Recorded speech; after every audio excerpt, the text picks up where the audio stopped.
Palmeiras, que gastou quase 100 milhões de reais para algo que não funcionou. Você já vai entender daqui a pouquinho. Sobre o Palmeiras, com números impressionantes, ligados à capacidade de arrecadação do ano passado e principalmente com gastos com reforços. Gostaria de falar também sobre as cifras finais do segundo maior contrato de patrocínio em vigência do Palmeiras.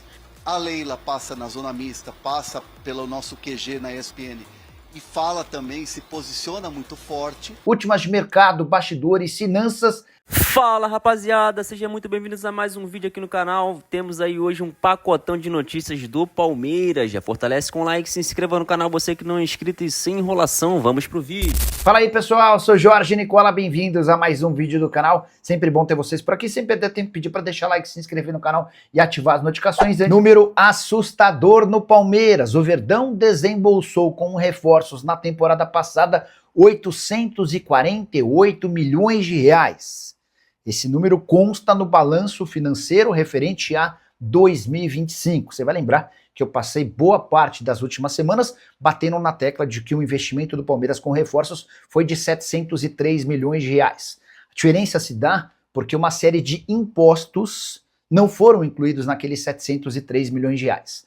As operações finais de contratações do Palmeiras com reforços no ano passado custaram 848 milhões. E olha que nesse número nem estão embutidos os gastos com luvas, prêmio pela assinatura do contrato, e com comissões. Foram mais 122 milhões de reais. A gente está falando de algo perto de 1 bilhão de reais com contratações de atletas ao longo de apenas um ano. Outro dado importante, foram 12 milhões de comissão aos empresários apenas na contratação de Ramon Sosa, que definitivamente, pelo menos até agora, está muito longe de vingar. Ainda assim, Palmeiras registrou um superávit na temporada passada de 12 milhões e 400 mil reais, tudo graças à arrecadação de 1 bilhão 780 milhões de reais. Foram 602 milhões com vendas de atletas e 327 milhões com premiações. Esses os dois principais pontos de convergência de dinheiro para o Verdão em 2025. E o Palmeiras desperdiçou quase 100 milhões de reais no ano passado. Está no balanço oficial do clube que em 2025 foram gastos 97 milhões de reais com premiações a atletas e membros da comissão técnica. Vale a lembrança de que em 2025 o Palmeiras não ganhou nenhum título. Foi vice-campeão brasileiro, vice-campeão da Libertadores e vice-campeão paulista, além de ter chegado às oitavas de final da Copa do Brasil e às quartas de final do Mundial de Clubes. Essas premiações foram todas atreladas à performance do time nas competições que disputou. Em geral, se a gente voltar no tempo, lá atrás os bichos eram pagos por conquistas de títulos, mas com o tempo isso foi mudando e hoje em dia é absolutamente normal que jogadores recebam premiações por classificações em cada uma das fases. O Palmeiras gastou 97 milhões de reais com premiações numa temporada com 0 título. Gostaria que você usasse o espaço para comentário para avaliar essa situação. Para completar, contar, até para ser justo, que se gastou 97 milhões com prêmios, o Palmeiras embolsou 315 milhões de reais com premiações das participações nos torneios que disputou na temporada passada. Foram 218 milhões apenas com a presença na Copa do Mundo de Clubes nos Estados Unidos. Para fechar, contar que o Palmeiras venceu por 2-1 o Botafogo na noite dessa quarta-feira no Allianz Parque, gols de Alan e Arias. E eu confesso que não consegui entender por que deram um gol do Alan. Quem chutou foi o Andrés Pereira, a bola só desvia no Alan, mas o gol foi atribuído ao ponta palmeirense. O Arias marcou seu primeiro gol com a camisa do Palmeiras e a vitória permitiu ao Verdão voltar à liderança do Campeonato Brasileiro, 16 pontos, assim como o São Paulo. O Verdão leva vantagem no saldo de gols, 8-6. O Bahia com 14 pontos, o Fluminense e o Curitiba com 13 e o Flamengo com 10 são os principais perseguidores, com a lembrança de que o Bahia tem um jogo a menos do que Palmeiras e São Paulo, enquanto o Flamengo tem 2 jogos a menos. Palmeiras e São Paulo se enfrentam no sábado, 21 horas, no Morumbi. Quero falar sobre os números finais do contrato de patrocínio que o Palmeiras está assinando com a Leapmotor. A Leapmotor é uma montadora de carros chineses, carros elétricos, que chega ao Brasil para concorrer com a BYD. A inauguração da sua loja no Brasil aconteceu em novembro do ano passado. E a Leapmotor vai estar no espaço que era até outro dia da Victor, Victor, envolvido em uma série de problemas, acabou perdendo a oportunidade de patrocinar o Palmeiras. Eram 25 milhões de reais fixos, mais 5 milhões de reais de bônus. Pois bem, a Lip Motor acaba de fechar com o Palmeiras um contrato de patrocínio de 19 milhões de reais fixos, que podem levar esse contrato com bônus até os mesmos 30 milhões de reais da Victor. Contrato de 2 temporadas e a estreia da Lip Motor deve acontecer nos próximos dias. Trata-se do segundo maior patrocínio do uniforme palmeirense, só atrás da Sporting Bet, patrocinadora master, que gasta 100 milhões de reais por ano fixos, além de 73 milhões de reais em bônus. Com a venda de Vitor Reis, Estevão respondendo o que eu não souber, estou com o WhatsApp aberto, vou repassando para mais pessoas, tá? Tô vendo aqui um tweet do Finanças Brasileirão. Com a venda de Vitor Reis, Estevão e Richard Rios e participação no Mundial de Clubes, Palmeiras ultrapassa 1 bilhão e 600 milhões de receita. Alcança quase 300 milhões de superávit, mas vê dívida passar de 1 bilhão. Deixa eu acrescentar uma informação em cima do balanço do Palmeiras. Já contei em vídeo, mas é sempre legal trazer para vocês aqui. O Palmeiras gastou, só com premiações a atletas e membros da comissão técnica, 97 milhões de reais no ano passado. E esse número, que já é alto, chama ainda mais atenção se a gente lembrar que o ano de 2025 termina sem nenhum título para o Palmeiras, né? Então dá para dizer que o Palmeiras pagou prêmios no valor de quase 100 milhões de reais para atletas e para o Abel, numa temporada em que ele foi três vezes vice do Paulista, vice do Brasileiro e vice da Libertadores da América. Nicola, mas por que pagou prêmios? Porque os prêmios não são pagos apenas pela taça. Você paga prêmios por avanços em fases, em competições, enfim, é do jogo, né? O alento para o torcedor do Palmeiras diante desse número que de fato causa algum apavoro é que o Palmeiras conseguiu faturar com premiações nos torneios que disputou, mesmo sem ter sido campeão, pouco mais de 315 milhões de reais, tá? O número fechado. Esse número é muito impactado pela presença do Palmeiras na Copa do Mundo de Clubes. A Copa do Mundo garantiu ao Palmeiras uma quantia. Deixa eu pegar o número direitinho, porque a gente já traz, quer ver? Ó, mundial. Deixa eu colocar aqui, que aí talvez já apareça exatamente onde eu queria. Boa, exatamente. Ó. Então, 97 milhões foi quanto se gastou com premiações para atletas, 315 milhões de reais foi quanto o Palmeiras faturou com prêmios nos torneios que disputou e 218 milhões apenas com o Mundial. Tá? Se o Palmeiras tivesse sido campeão de um torneio importante no ano passado, putz, aí a arrecadação seria estratosférica, tá? A informação que eu contei nessa semana exclusiva sobre o mercado do Palmeiras é que o Nino não é o único alvo do Palmeiras para o meio do ano, tá? O Palmeiras sonha em ter o Nino e também o Wendel. O Wendel é aquele volante de 28 anos de idade, formado na base do Fluminense, que passou pelo Sporting de Portugal, tá desde 2020 no Zenit. Já tentou sair de lá de diversas maneiras, chegou a fechar com o Botafogo no ano passado. O Botafogo não cumpriu com os acordos comerciais, com a parte financeira, não bancou o que tinha que pagar, e o Zenit desfez o negócio, tá? Qual que é a intenção do Palmeiras em relação a essas negociações com o Zenit? Colocar um dinheiro e mais um jogador para receber em troca o Nino e o Wendel. São dois jogadores, para mim, bem diferentes. O Wendel é excelente meio-campista, pode ser volante, pode ser meia, seria titular na grande maioria dos times do futebol brasileiro, tá? A Selma Dias, é verdade que Almada e Luiz Henrique estão certos com o Palmeiras? Não. E eu te diria que são dois nomes quase impossíveis. O Almada, porque não quer jogar no Brasil, ele tem muito mercado no futebol europeu, e o Luiz Henrique, porque vai custar 30, 35, 40 milhões de euros, tá? Se houver alguma movimentação do Luiz Henrique, a tendência é que ele se movimente por algum clube por lá, jogador muito valorizado. Boa noite aí. O que tem de verdade em Fabinho, Wendel e Nino do Palmeiras pode esclarecer ouvindo a live nos Estados Unidos com 6 graus negativos. Caraca, meu. Fica bem aí. Bom, sobre Wendel, Nino e Fabinho. O Fabinho interessa demais. O Fabinho é muito alvo do Palmeiras, só que o Fabinho ainda não se decidiu sobre o que fazer, tá? Ele tem contrato até a metade do ano, a prioridade dele é voltar para a Europa, não se descarta que o Al Ittihad o mantenha, só que o Al Ittihad só vai mantê-lo, só vai oferecer uma proposta para ele se ele aceitar uma redução salarial. Hoje o Fabinho ganha na casa dos 11 milhões de reais por mês. Sobre o Wendel, é alguém que pode sair do Zenit, a pedida costuma ser de 20 milhões de reais. sobre o Nino, esse é o mais próximo de virar jogador do Palmeiras. Tratativas já acontecem desde o começo do ano. O Nino já aceitou jogar no Palmeiras. O que falta é um acordo com o Zenit. O Zenit só queria negociá-lo depois do fim do campeonato por lá, tá bom? A fala do Rui Costa foi nesse sentido. Quando o Palmeiras responde citando o Rui Costa, citando ali até uma coisa que não ficou legal, que é irresponsável, que é desleal com a arbitragem e tal, o São Paulo falou, bom, eles quiseram responder, mas em nenhum momento o São Paulo cita o Palmeiras como vilão da história, ponto. Então, parou aí as declarações do Anderson Barros. Aliás, o bastidor é interessante porque Leila Pereira ficou incomodada e quis, de alguma maneira, que o Palmeiras se manifestasse. O Anderson Barros chama o departamento de comunicação do Palmeiras e grava esse vídeo, e esse vídeo é publicado. A Leila passa na zona mista, passa pelo nosso QG na ESPN e fala também, se posiciona muito forte de equilibrar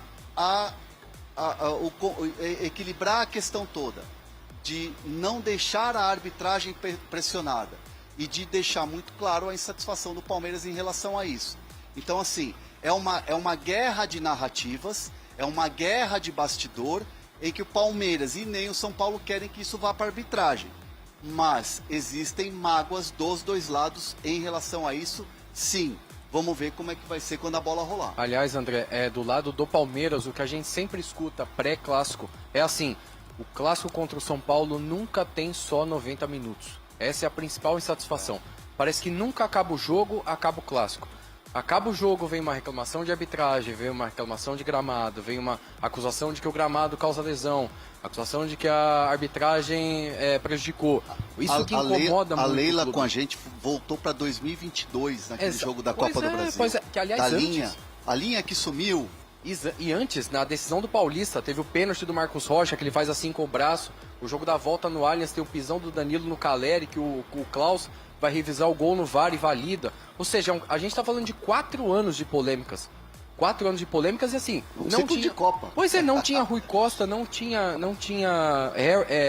Macis, mas as coisas continuam iguais. Ô, Bucato, e acho legal isso que o Hernan falou, e a gente também, não é, Bruno e Felipe? Porque é o seguinte, a gente não... Primeiro, a gente ontem fez a entrevista com o Rui Costa, a gente não tá aqui para provocar nenhum dos lados. Exato. E a gente nem opinião demos aqui sobre os lances. Uhum. Né? No programa de ontem a gente nem entrou nesse debate. Sim. Até porque, como a gente fala aqui, não é um programa de debate, é um programa de informação. Sim. A gente fez a entrevista com o Rui Costa, onde vários pontos foram destacados, perguntados. O Hernan perguntou da questão da arbitragem, depois eu ainda fiz uma outra pergunta em relação à postura dos dirigentes e foi respondido. E depois, não é, Bocato, a gente sempre deixa o espaço aberto também, claro, para o pessoal do Palmeiras conversar com a gente.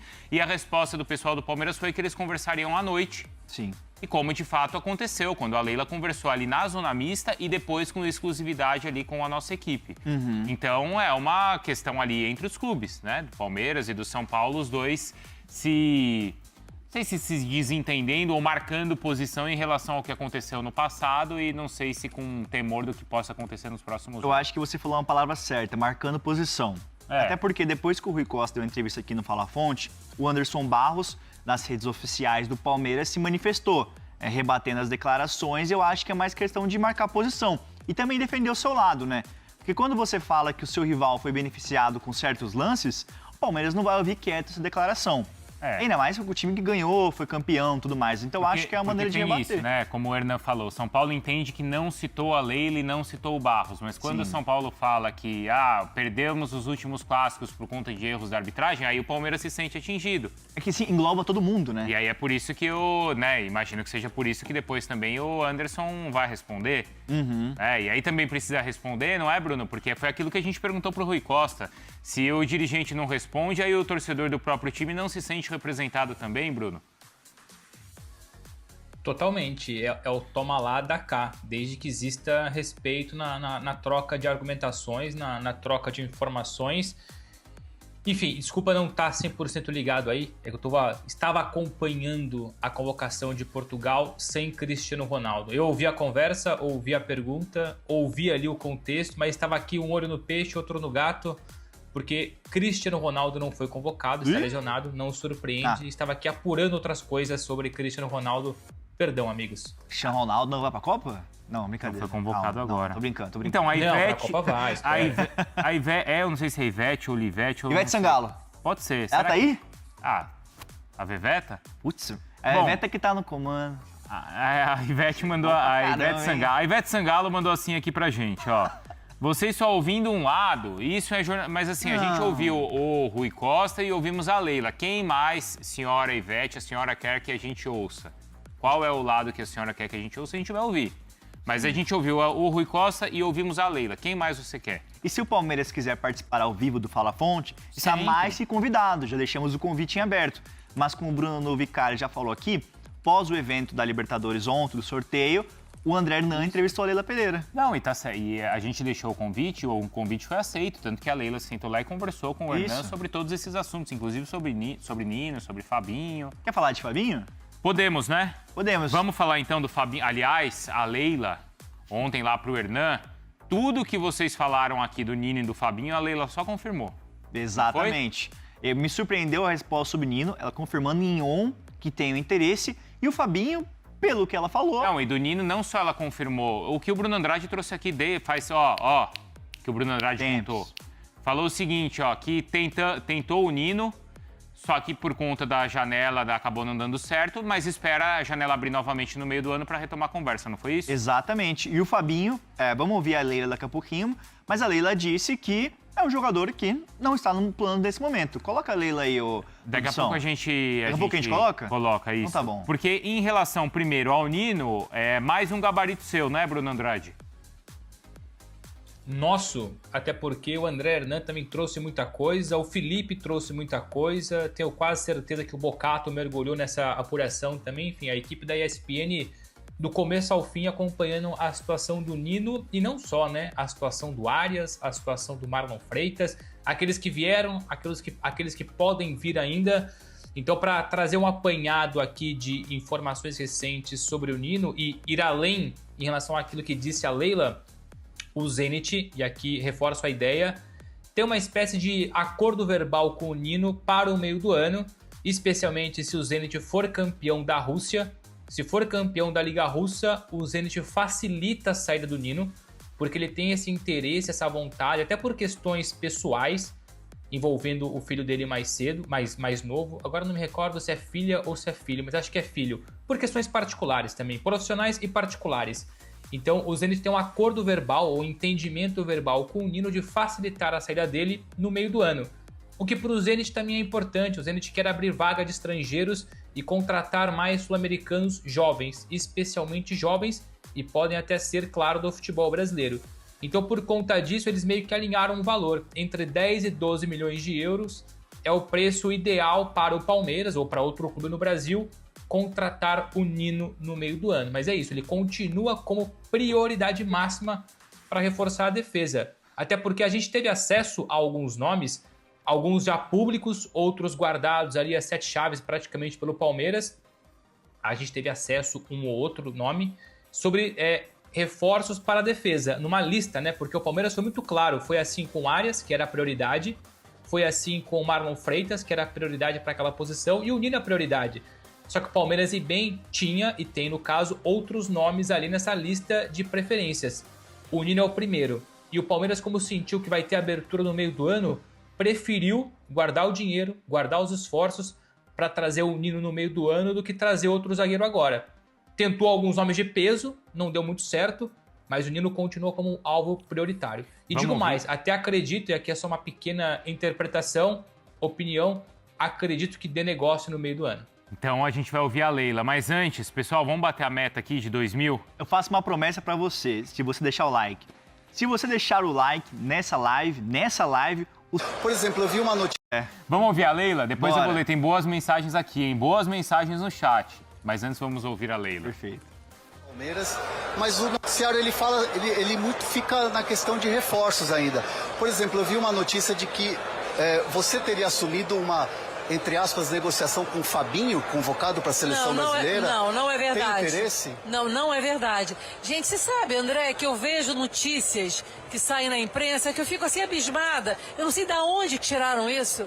É mentira, tá? O Palmeiras não está negociando com o Fabinho, não está. Quem falou isso não é verdade. Mas com relação a reforços, o Palmeiras sempre está atento ao mercado, sempre, para reforçar ainda mais o nosso elenco. Então, Cacete, ela é um patamar diferente, né? Não, é mentira. Ela mandou ali na lata. Exato. O melhor elogio que a gente pode receber é esse, ó. O Rodrigo mandou. A ESPN virou assessoria do São Paulo. Aí logo embaixo tem outra mensagem aqui, ó. Um bando de palmeirenses. Eu tô falando sério, eu adoro quando chega a mensagem assim logo em seguida. Foi o Rodrigo que mandou e foi o Scala Rock Games, porque mostra que a gente tá sendo completamente isento. Quando um tá falando uma coisa e o outro tá falando outra completamente diferente, conversem entre vocês, decidam entre vocês aí. O que nós somos. O que nós somos, isso, tá? Ó, Rodrigo conversa com o Scala e o Scala conversa com o Rodrigo. Lindos, vocês são lindos. Isso, e quem, vocês... o Rodrigo ou o Rock Vocês Games? se entendem. Não, eu sou bonito mesmo. Vocês todos. Obrigado, elogio de graça, assim, né? Antes da gente falar do Marlon Sim. Freitas, ainda E tem o Marlon também, né? E o Marlon também do Grêmio. Sobre o Fabinho, você quer acrescentar alguma coisa, Bruno? Porque ela falou, mentira, hein? Não tem nada dessa história. Foi o que o Bruno Andrade contou ontem pra gente aqui, até lendo o chat, uma pergunta do chat, Bruno. Ontem, aliás, o nosso chat frequentemente pergunta do Fabinho, né? Fabinho, Paulinho, enfim, Marcos Antônio, ou seja, enfim, mas sou grato ao chat, né? Porque muitas vezes o chat pauta o nosso programa, a nossa live. É só reforçar o que eu falei ontem. Ontem eu deixei bem claro, né, que do lado do Palmeiras eu não tinha nada. Eu nem tinha nem que sim, nem que não. Eu simplesmente não tinha informação ou uma apuração do lado do Palmeiras. Eu tenho, continuo a ter, e vou reforçar aqui, a apuração do lado do Al Ittihad, que tem contrato com o Fabinho até o meio do ano. A nova diretoria, ou no caso os novos donos, né, porque a diretoria por enquanto continua a mesma. O Al Ittihad está sendo comprado por um fundo de investimentos que não é mais o fundo de investimento soberano da Arábia Saudita, está vendendo o Al Ittihad. E nessa mudança, nessa progressão aí de troca de donos, os novos donos, os novos detentores, querem a permanência do Fabinho, com um novo contrato, com um salário reduzido, evidentemente, até porque é pesado, 24 milhões de euros por temporada. Nossa. A cotação agora eu não vou conseguir fazer, mas me recordo que era cerca de 12 milhões de reais por mês. Sim, número gritante para o futebol brasileiro. Então a ideia deste Al Ittihad novo é oferecer ou chamar em breve o Fabinho para conversar, para propor uma renovação contratual com um ordenado menor, com um salário menor. E eu sempre disse aqui, não custa reforçar também, que o Fabinho sempre teve na cabeça dele ou permanecer na Arábia Saudita ou voltar para o futebol europeu. Não passa tanto pela cabeça do Fabinho hoje voltar ao Brasil, fosse para o Palmeiras, para o Cruzeiro, para o Fluminense, que também já se falou no passado. Então eu tenho o lado do Al Ittihad, por enquanto é esse. Agora temos o lado do Palmeiras, muito bem definido, que o Fabinho não está nos planos para o decorrer da temporada, ou no caso, a partir do próximo semestre. E até, Bruno, conversando com uma fonte do Palmeiras ontem mesmo, antes da Leila dar essa entrevista para o André Hernan, me falaram assim, que o Palmeiras gosta muito do Fabinho, é um jogador, lógico, seleção brasileira, claro, um volante de prateleira acima no futebol mundial. Teve essa conversa no ano passado, ali novembro, dezembro, que até a gente apurou aqui na ESPN, mas o jogador, pelo que o Palmeiras soube, tem planos de seguir no exterior também. Então, tem essa questão, ele quer continuar no exterior, o Palmeiras teve o interesse e tudo mais, mas é uma situação que no momento está morta. Agora ver se vai ter evolução, Bruno Vicari. Exato, né? Então a Leila falou ali bem de clara, maneira né? bem clara para o André Hernan. Vinícius mandou aqui, ó, parabéns, vocês são muito legais e para quem gosta de futebol e não é clubista, é o melhor programa. Tá vendo? Aqui, ninguém é clubista aqui, né? Não, é o que ele tá falando. Não, ele tá falando que pra quem não é clubista e quer só ficar bem informado, tá. É o melhor programa. Entendi. O Cassiano mandou aqui, ó, tia Leila é a mulher mais linda do Brasil e vocês são a melhor live. E obrigado. Nossa, que elogio bonito, né? Não é? Gostei. Vocês não param de puxar o saco do ABC de Natal. Eu puxo mesmo, viu, Tito? E é isso aí, pessoal. Vamos ficando por aqui com estas informações do Verdão de hoje, te mantendo sempre muito atualizado. Gostaria de saber a sua opinião sobre qualquer um dos temas do vídeo. Comenta aqui embaixo, deixe nos comentários aí a sua opinião. Hoje foi falado aí sobre o choque rei, arbitragem, muita coisa, finanças do Palmeiras, né? Possíveis reforços, o que a mídia tem debatido aí, né? Comentando no chat aí da live do Nicola. Deixe nos comentários a sua opinião, se inscreva no canal, deixa o like no vídeo, ativa o sino das notificações para não perder nenhum conteúdo, porque nós vamos ficando por aqui nessa primeira edição. Mais tarde voltaremos com mais informações do Palmeiras. Um forte abraço e até o próximo vídeo. Tchau, tchau.